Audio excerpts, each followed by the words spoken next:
This is a very important update for the community of Tamarack in the news of a brutal murder that happened right behind me in this apartment complex, the murder of Kayla Hodgson.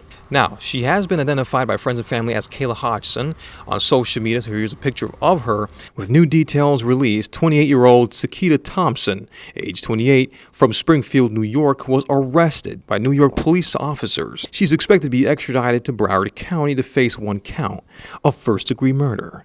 This young woman that was tragically taken away from friends and family on July the 13th, approximately around 3 p.m. Wednesday. This was a major crime scene that erupted after the Broward County Sheriff's Department responded to this apartment unit and they pronounced Kayla deceased. Later, understanding that she was stabbed to death, the Broward Sheriff's Office says that Sakita Thompson demonstrated a depraved mind without regard for human life by stabbing with a sharp object, which she intended to cause death to Kayla Hodgson. There's many details, there's much more information to be learned on why Kayla was murdered in this quiet area of Tamarack that left lots of family and friends shocked and just absolutely in disbelief. Before the sun rose over Tamarack, Florida, before neighbors opened their blinds or stepped out for their morning routines, something unthinkable had already unfolded behind the closed doors of a quiet apartment. A soft glow from a hallway light, the muted hum of an air conditioner, the stillness of early dawn, and a young woman who would never see another sunrise. Her name was Kayla Hodgson. She was only 23 years old. Friends said she had a gentle energy, the kind of light that made people feel comfortable just by being around her. She was hopeful, building her future one step at a time, filling her life with the ordinary joys of youth, laughter, relationships, dreams, plans for tomorrow. She wasn't famous. She wasn't connected to power. She was simply living her life, the way so many of us do. But far away, hundreds of miles north in New York, someone else was also thinking about Kayla. Someone who believed Kayla stood in the way of something she wanted, something she felt she had lost. And instead of moving on, instead of healing, instead of choosing peace, she chose something else. She booked a flight. She packed a disguise. She traveled through the night with a plan heavy enough to change multiple lives forever. By the time she stepped off the plane in Florida, the story had already shifted from heartbreak into tragedy. This wasn't a spontaneous act or an emotional argument that spiraled out of control. According to investigators, this was planned, carefully, quietly, deliberately. Authorities said she covered her face, changed her clothes, hid her identity, and made her way toward one specific destination, Kayla's apartment. Meanwhile, inside that apartment, Kayla had no idea that every moment she lived that night, every breath, every small movement, every thought of tomorrow, was already being followed by someone who had crossed state lines with one purpose. And still no one saw it coming. When officers arrived later, they weren't responding to a report of a disturbance or noise. They were walking into a scene already weighed down with grief. Evidence would eventually reveal the truth behind the early morning visit. Flights, disguises, digital trails, items left behind, and a motive fueled not by confusion, but by deep, consuming jealousy. A young woman was gone. Another woman, the one who traveled across state lines, would soon face a charge that would place her at the center of a case that stunned two states. And the man at the middle of this triangle, the ex-boyfriend both women loved, would be forced to live with a story he could never rewrite. As detectives pieced together the long path that led to Kayla that morning, they found themselves staring into a chilling portrait of obsession, of how far someone might go when emotion becomes fixation, when heartbreak becomes anger, and when anger becomes something irreversible. This is the story of Kayla Hodgson, a story of love, jealousy, planning, and a tragedy carried across state lines. And before you hear how it ended, you need to understand how it began. Welcome to Lat True Crime Stories. I am your host. Today we are breaking down one of the most twisted cases you've ever seen. If you're new here, hit that subscribe button, smash the like button, and leave your comment to tell us where you're watching from. Let's build this community together. Now let's get into it. The story of Kayla Hodgson doesn't begin with danger, or fear, or the shadow of someone watching her. It begins with a young woman simply trying to live her life, quietly, peacefully, and with hope for the future. Tamarack Village Apartments in Florida wasn't the kind of place where anyone expected tragedy. It was the type of neighborhood where people waved at each other on their way to work, where porch lights glowed softly at dusk, and where doors were locked more out of habit than fear. In that world, Kayla was just another young woman carving out her own path. At 23, she carried a kind of natural brightness that people remembered. Friends described her as gentle and warm, someone who didn't like conflict and avoided drama whenever possible. She wasn't someone who went looking for problems, and she certainly wasn't someone who wanted to be caught in the middle of anyone else's story. For Kayla, life was supposed to be simple. A job to focus on, personal goals to reach, a relationship that made her feel valued, a quiet routine that brought her comfort. But life has a way of weaving threads in the background that no one can see, threads that tighten slowly, invisibly, until suddenly everything is pulled into the center of one tragic moment. Months before the tragedy, there was another woman far away, in New York, watching this unfolding from a distance. Her name was Sakina Thompson. Her life had taken a dramatically different turn after her relationship with a man she once cared deeply about had ended. Instead of moving forward, she found herself looking back. Instead of letting go, she held on tighter. And as she watched from afar, she saw something that struck her in the most painful way possible. Someone new had entered the picture. Kayla. From the outside, Kayla had no idea that her simple act of moving on with someone who made her feel safe would be interpreted as something far more personal, far more threatening, far more emotional. She wasn't trying to take anything from anyone.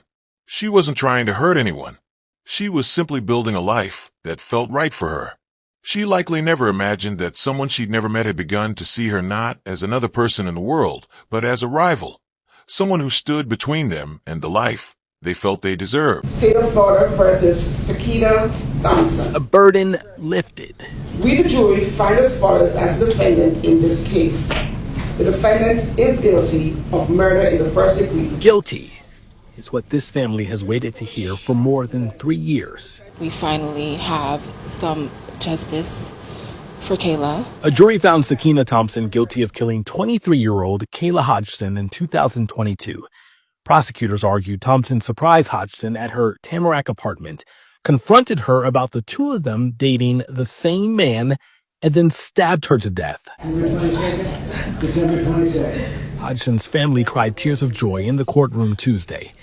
They hugged each other tight because a guilty verdict is what they prayed for. We're so thankful in this moment that the jury was able to see the story for what it is, that Kayla did not deserve to die the way that she did. Defense attorneys insist Thompson didn't start the fight. They say Hodgson hit Thompson first and cut her stomach with a piece of glass. When Thompson took the stand earlier in the week, she admitted she killed Hodgson because her life was in danger and she was pregnant. She thought, oh God, she's coming for me and my baby. That's when she grabs the glass and then she blacks out. After the murder, Thompson admitted she changed into the victim's clothes, cleaned up some of the scene, and that she was too scared to call police. She also threw evidence in the trash. A life taken too soon. Years later, the family says they got justice. And the moment I heard guilty, it was what we all needed for closure in this moment to move forward, to start our healing process. It's been a long 3.5 years. Over 2 hours of testifying in her own defense, Sakina Thompson told jurors she was jealous of the relationship her boyfriend had with the victim, Kayla Hodgson. A little, I guess you could say, jealous and insecure. Thompson admitted to flying from New York to Tamarack in July of 2022, in part to confront Hodgson about the relationship, hoping to convince the other woman to stop. This video shows Thompson showing up unexpectedly at Hodgson's Tamarack apartment at 4 o'clock in the morning. When Hodgson let her in, Thompson says a conversation about their love triangle quickly turned sour. Thompson says Hodgson hit her over the head with a hookah. She just starts grabbing my hair and punching me, and I'm on the floor. I'm kicking. I'm trying to get up to fight back at this point because now it's a fight. Thompson was 2 months pregnant at the time. She told the jury she had no choice but to grab something sharp and defend herself. Thompson testified that when she thought Hodgson was dead, she tried to clean up parts of the crime scene with Lysol wipes and paper towels. Technology, as always, played its quiet role. Social media, the place where we share memories, communicate, express emotions, became the first bridge between the two women. And in that world, words, reactions, and even silence carry weight. Kayla made the decision many people make online. She blocked someone she didn't know, someone she didn't want in her space. A choice people make every day. But for Sakina, that simple act became the final spark in a fire that had been slowly building inside her. Blocking wasn't just a digital boundary. It became, in her mind, a challenge, a rejection, a statement. A wall put up by someone she had never even spoken to. A wall she began to feel she needed to break through, no matter what. No one around Kayla knew that somewhere across the country, someone else was watching her photos, tracking her life, studying her presence online. No one knew that another woman was growing more and more determined, convinced that this young person, this bright, gentle woman, was the source of her pain. Kayla went about her days unaware that she had become a symbol in someone else's story. She wasn't prepared for the idea that jealousy, something she had no part in creating, would one day take physical shape, board a plane, and follow her across state lines. She didn't know someone from hundreds of miles away would soon be walking through an airport, carrying luggage not filled with vacation plans or business attire, but with a mission built entirely on emotion. Meanwhile, in Tamarack, life continued as it always had. Kayla lived quietly. She spoke to loved ones. She probably planned her next week, maybe even her next month. She might have thought about errands, groceries, work shifts, and normal things that make up our everyday lives. She certainly didn't sense danger waiting in the shadows or footsteps approaching her door in the early hours of morning. And yet, as her days unfolded, so did the other woman's plans. In New York, Sakina spent days preparing for a trip that had nothing to do with leisure. She studied details. She organized. She created a disguise. A hat. A mask. Gloves. Things meant to hide identity. Things meant to conceal intention. Days before the final moment, she arrived in Florida. Quiet, calculated, determined. She checked into a hotel, observed the area, laid out her plans with the kind of clarity that comes only from deep obsession. In her mind, this wasn't just a visit. It was a mission fueled by emotions that had grown unchecked for too long. And still, Kayla had no idea. No warnings. No strange encounters. No signs of what was coming. Her life continued gently, steadily, without the faintest sense that someone had entered her city with her name on their mind. It is always haunting to think about what people do not know about their final hours, what peaceful thoughts they drift through, what normal routines they follow. Kayla probably ended her night the way she always did, quietly, calmly, trusting the world around her, trusting her home, trusting that tomorrow would come like every day before. She did not know that for someone hundreds of miles away, that very night was the culmination of a plan born from jealousy, wrapped in pain, and fueled by a desire for confrontation. As the sky darkened and Florida entered another summer night, two women unknowingly walked toward each other, one with innocence, one with intention, and the story that would change everything was already in motion. For detectives in Broward County, the earliest hours after Kayla's passing felt like stepping into a maze with no map. Nothing about the scene made immediate sense. There was no obvious forced entry, no shattered windows, no loud disturbance reported by neighbors. It was as if someone had moved through her apartment with careful, deliberate intent, someone who knew exactly what they were doing. The first major break came from something that seemed almost ordinary, Kayla's phone. Her messages, calls, and notifications painted a quiet digital picture of her final days. There were cheerful conversations with friends, quick updates about work, simple plans for the weekend. Nothing alarming, nothing hinting at trouble. But there was one thing missing. No recent conversations with the ex-girlfriend of the man Kayla had been seeing. No replies to comments. No arguments. Nothing that suggested a personal conflict. It was the silence itself that made detectives pause, because buried in Kayla's phone settings was a single entry that investigators could not ignore, a blocked profile. A woman named Sakina Thompson, someone Kayla clearly had no desire to interact with, and someone who, according to witnesses, had once been involved with the man Kayla was now dating. That small discovery cracked the investigation open. As detectives dug deeper, they learned that Thompson had recently traveled, not just locally, but across state lines, and the timing of that flight aligned eerily close to the timeline of Kayla's final hours. Airline records confirmed it. Camera footage at the airport showed it. She had arrived in Florida quietly, almost invisibly, days before Kayla was found. Investigators now faced a chilling possibility. Kayla may not have been chosen at random, but motive alone wasn't enough. They needed a path, a reason, a sequence of events to anchor their suspicions. That's where the surveillance footage from the apartment complex became crucial. One video clip, timestamped around dawn, showed a figure in a large hat, face covered, moving through the parking lot. Even with the disguise, something about the movements felt off. Hurried, but controlled. Purposeful. When the figure entered the building, detectives noted how intentionally they kept their head down, how they avoided cameras, how they seemed to know exactly where every lens was positioned. This was not a spontaneous act. It was a mission. Once detectives tied the flight records to Thompson and the disguise to the footage, they turned their attention to her time inside Florida. Her phone activity, rideshare data, purchases, communication patterns. Everything left a trail, even the things she thought she'd hidden. What emerged was a timeline that investigators could no longer ignore. Meanwhile, Kayla's family was living through their own kind of torment. Each revelation from detectives carried two unbearable truths at once, answers they desperately needed, and pain that grew with every detail. Her mother tried to remain strong in front of others, but behind closed doors, she broke down frequently, replaying the last phone call she ever had with her daughter. Her relatives clung to memories of Kayla's laughter, her kindness, her gentle presence.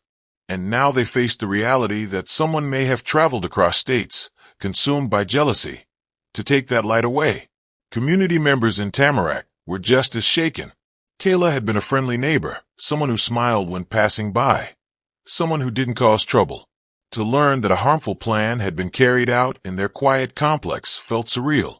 Parents held their children closer. Doors were locked earlier. A sense of unease hung in the air. But the most dramatic turn came when detectives fully reconstructed Thompson's movements after the incident. She did not stay in Florida long. Within hours, she was already making her way out of the state. Within days, she was back home in New York, blending into her normal routine, as if nothing life-altering had happened. But investigators were moving faster than she expected. As the evidence mounted, they obtained an arrest warrant. When law enforcement arrived at Thompson's door, she reportedly looked stunned. She insisted she had acted in fear, that she came only to talk, that something went terribly wrong. Her version of events would later become the centerpiece of her defense. She claimed that she and Kayla struggled, that she panicked, that she never intended to cause harm. She said she blacked out, unable to remember every detail. But the prosecution had their own narrative, one built on planning, travel, disguise, and the deliberate covering of tracks. They argued that Thompson boarded that plane with a purpose, that the disguises, the timing, and the digital footprints all pointed to preparation, not panic. Her attorney fought back, arguing that jealousy doesn't automatically equal intent. They painted Thompson as overwhelmed, emotional, and pregnant at the time, someone whose judgment was clouded, not calculating. In court, the ex-boyfriend at the center of the triangle sat silently, his face heavy with guilt and disbelief. He had never imagined that old complications from a past relationship would collide so violently with his new one. He grieved, not just for Kayla, but for all the pain unfolding around him, pain that could never be undone. The trial would become a battleground of stories, one suggesting premeditation, the other insisting self-defense. Witnesses testified. Digital experts explained timelines. Friends of both women shared their perspectives. And through it all, Kayla's family watched, hoping that the truth, whatever truth the evidence held, would bring justice for their daughter. In the end, the conflict wasn't just between two women. It was between truth and deception, planning and impulse, love and obsession, and the haunting reality that a young woman's life had been cut short because someone could not let go. I feel terribly bad that that happened to her. Shayla Hernandez was horrified by the murder of her neighbor, identified by friends and family members as 23-year-old Kayla Hodgson, seen here and in photos in a post from loved ones on a fundraising website. BSO says they responded to Hodgson's second-floor apartment on July 13th after a 911 call about an unresponsive woman. They say they discovered that Hodgson died at the scene here at the Tamarack Village complex. On July 25th, a warrant was issued for 28-year-old Sakina Thompson. She was arrested on Wednesday in New York City. Making an arrest makes me feel a lot more comfortable. BSO is not saying what led them to their suspect, but an arrest affidavit says Sakina Thompson was demonstrating a depraved mind without regard for human life by stabbing with a sharp object with a premeditated intent to cause death. I am very happy to hear about it because we were scared. We heard different stories from different people, and I happen to live on the floor above her, so I'm very happy. It makes me feel a lot better and more secure that they finally arrested somebody. Thompson testified that when she thought Hodgson was dead, she tried to clean up parts of the crime scene with Lysol wipes and paper towels. Thompson told jurors she went to Hodgson's apartment uninvited to talk woman to woman about dating the same man. Thompson claims Hodgson attacked her. Punching me. Punching you where? My face. Where on your face? Point to it for us. I don't remember, but everywhere on my face. You don't remember where she was punching you in your face? In my face. I mean, this is why you killed her, right? No. Right? No. It's not? No. You didn't kill her because she was fighting you? No, I killed her because she took the glass from the hookah and slashed me across my stomach. Thompson says she was 2 months pregnant at the time. She says Hodgson cut her stomach with a piece of glass. Thompson grabbed the glass and then blacked out. She allegedly awoke to Hodgson dead on the floor. Gruesome autopsy photos of Hodgson's body show she was stabbed dozens of times. I wasn't really walking over the blood, I was walking in the blood. You walked in the blood? Yes. With what shoes? The BB shoes. I changed my shoes. Thompson admitted to changing into the victim's clothes, cleaning up some of the crime scene, and being too scared to call police. She also threw evidence in the trash. No, she's getting close enough because my jacket was cut up. Okay, your jacket was cut up? My jacket was cut up. Okay, and what'd you do with that jacket? Threw it away. In the months leading up to the killing, Thompson admitted to getting upset when Hodgson blocked her on social media. The state says she was upset enough to kill. You wrote her on IG, and she, in fact, ignored your message initially, correct? Correct. And that made you angry? Correct. The deeper the investigation went, the clearer everything became, and the closer justice moved toward its final, unavoidable conclusion. The courtroom was silent the day the truth finally stood on its own. It wasn't the kind of silence that felt peaceful. This one was weighted, thick, stretched like it was holding its breath. Everyone present knew they were stepping into the final chapter of something irreversible, something that began long before Kayla Hodgson ever opened her door that July morning. For months, investigators had pieced together a timeline that felt like a tragic puzzle. Travel records, rideshare logs, surveillance clips, text messages, and evidence recovered from the apartment. Every detail pointed to careful planning, a journey across states, a disguise chosen not by chance, and an early morning arrival at a place where only one person should have felt safe. Now, all those pieces were laid out in front of a jury, each one tugging the story toward its conclusion. When Sakina Thompson took the stand, the air shifted. She spoke carefully, slowly, each word measured. She said she never intended to end someone's life. She said she flew to Florida for closure, for conversation between two women, and that she lost control when emotions overwhelmed her. She described fear, confusion, and panic. She insisted that she couldn't remember details clearly, only moments where everything felt like a blur, a blackout brought on by stress. But the prosecution countered with a theory built not on emotions, but on actions. Actions documented, time-stamped, and undeniable. They played surveillance footage showing a person in a wide-brim hat and mask moving through the apartment complex. They presented trip receipts and phone data showing the timing of her arrival. They pointed to clothing changes, attempts to clean up, and items discarded afterward. None of it aligned with a spontaneous loss of control. It aligned with preparation. The jury listened as both sides carved their versions of the truth. Kayla's family sat in the gallery each day, heartbreak hidden in straight backs, clenched hands, and eyes that refused to look away. They had already lived through the hardest part. Now they waited for the world to acknowledge it. During closing arguments, the prosecutors stepped forward with a quiet confidence. They didn't raise their voice. They didn't need to. They spoke of Kayla, a 23-year-old young woman who deserved a chance to grow, to love, to live. They spoke of choices, not the mistakes we all make, but deliberate decisions that set a tragedy in motion. They reminded the jury that jealousy is a feeling, but actions are choices, and some choices cannot be undone. The defense asked for understanding. They pointed to Thompson's emotional turmoil, her spiral, her claim of panic and fear. They asked the jury to see a human being overwhelmed, not a cold planner. But the weight of the evidence settled over the room like a veil, too consistent, too deliberate, too structured to be dismissed. And then the jury stepped away to deliberate. Hours passed. The families waited. The courtroom lights dimmed slightly as late afternoon shadows stretched across the floors. Then suddenly the bailiff's call. The jury had reached a verdict. Everyone stood. The foreperson rose, the paper trembling slightly in their hands. Even in silence, Kayla's name felt present, as though she was standing with her family, invisible but not forgotten. The verdict was read clearly. The room reacted with a quiet, powerful exhale. Justice, at last, had a voice. Kayla's loved ones held onto one another, eyes brimming not with relief alone, but with the bittersweet truth that justice can heal, but it cannot replace. Thompson stood still, absorbing the words that would reshape the rest of her life, the words that closed the distance between what happened and why. In the days that followed, statements from Kayla's family were filled with gratitude, heartbreak, and a determination to make sure her story was never reduced to a headline. They spoke of her smile, her joy, her love for family, memories that remained bright despite the tragedy.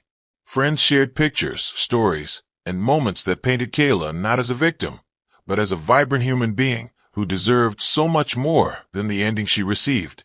Outside the courthouse, reporters spoke into microphones while the sun dipped low, casting a warm glow over the place where justice had taken root. The world moved forward, as it always does, but something about Kayla's case stayed with people. Maybe it was the suddenness. Maybe it was the jealousy that spiraled into obsession. Maybe it was the reminder that behind every crime is a person, someone with dreams, routines, inside jokes, hopes for tomorrow. And maybe it was because Kayla's story unfolded in a way that feels terrifyingly close to everyday life. A relationship, a breakup, a new love, a blocked account. Simple things, things most people have experienced, turning into something no one ever expects. Justice was served, but closure is not a destination. It's something that grows slowly, gently, in the hearts of those left behind. As the video begins to fade toward its final moments, the camera glides over soft-lit imagery. Kayla smiling in photos, candles placed in her memory, handwritten notes of love and remembrance. A slow piano note lingers under the narrator's voice, which returns one last time with a message meant not just to close the story, but to honor it. Kayla Hodgson was more than the tragedy that took her life. She was loved, she was cherished, and she deserved to chase every dream placed in her heart. Her story is a reminder to take jealousy seriously, to recognize danger when it knocks, and to hold in our hearts the truth that every choice we make carries weight. Remember Kayla. Share her story. And if you or someone you know is facing threats, fear, or escalating conflict, please reach out for help. No one should face danger alone. A final image appears, gentle, respectful, in memory of Kayla Hodgson, forever loved, never forgotten. Then the soft fade to black, and the final voiceover. If this story touched you, please like, share, and subscribe. Your support helps keep these stories alive and helps bring awareness to the dangers so many face every day.